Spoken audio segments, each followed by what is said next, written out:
Every morning when we open our eyes, the world is already full of emotional tests.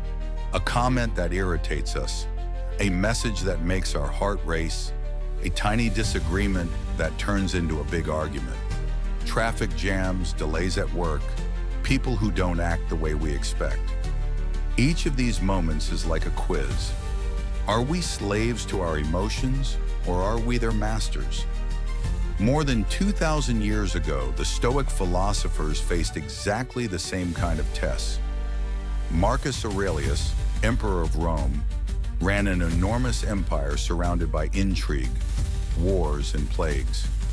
Seneca, a statesman and thinker, stood in the eye of political storms.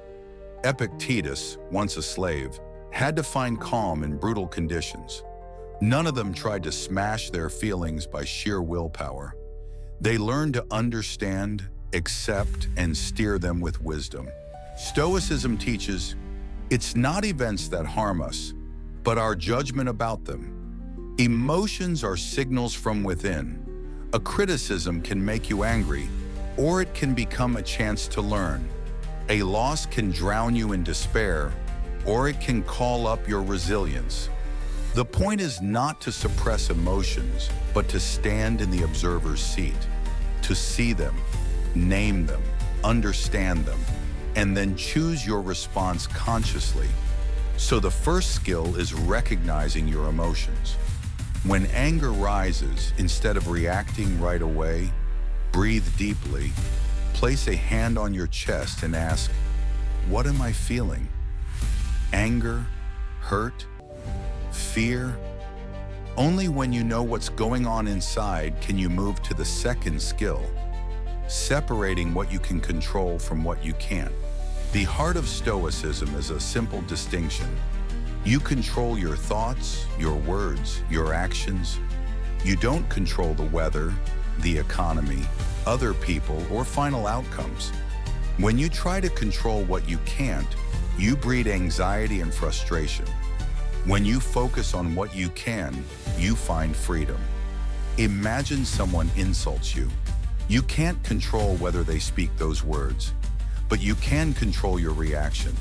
Silence, a calm smile, or a measured answer. You can see it as training for your inner life rather than a blow to your ego. Every time you do this, you take another step toward being the Stoic philosopher of your own story. One of the most powerful tools is the pause.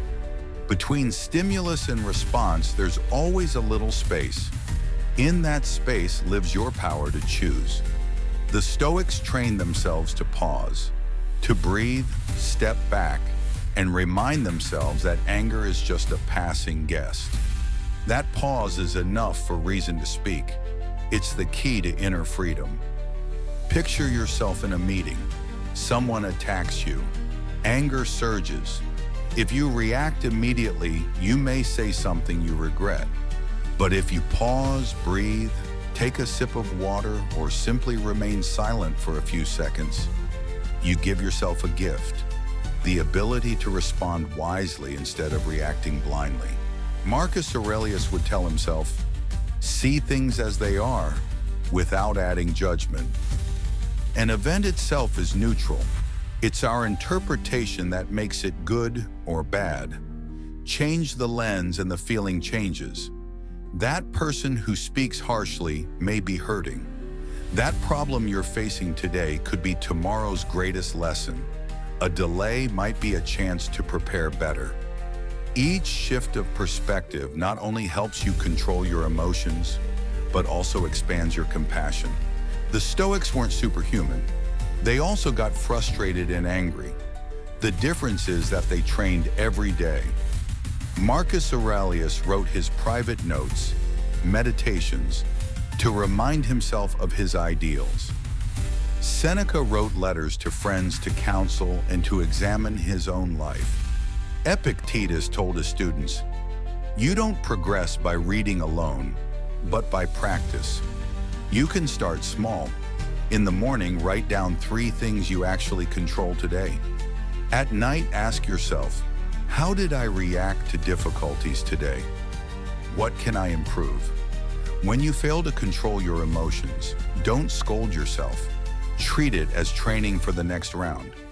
Bit by bit, your inner life will grow steadier, like a tree sinking its roots deeper into the soil, unmoved by the storm. Controlling your emotions like a Stoic philosopher doesn't mean becoming cold or numb. On the contrary, it leads to calm, compassion, and true freedom. When you're no longer a hostage to anger, fear, or envy, you can love more, listen more, act more wisely. You can stand in chaos yet stay serene. And in that serenity, you'll discover your greatest strength. Remember this: you can't control the waves of the sea, but you can learn to steer your sail. Every emotional storm is a chance to practice steering, to grow steadier and freer. As Marcus Aurelius wrote, "If it's not right, don't do it. If it's not true, don't say it. Let your soul shine." You can begin right now. Next time a strong emotion rises, pause, breathe, and ask, what am I feeling? Is this within my control? Can I see it differently? Those three questions bring Stoic philosophy into your daily life. They're your first steps on the path to self-mastery.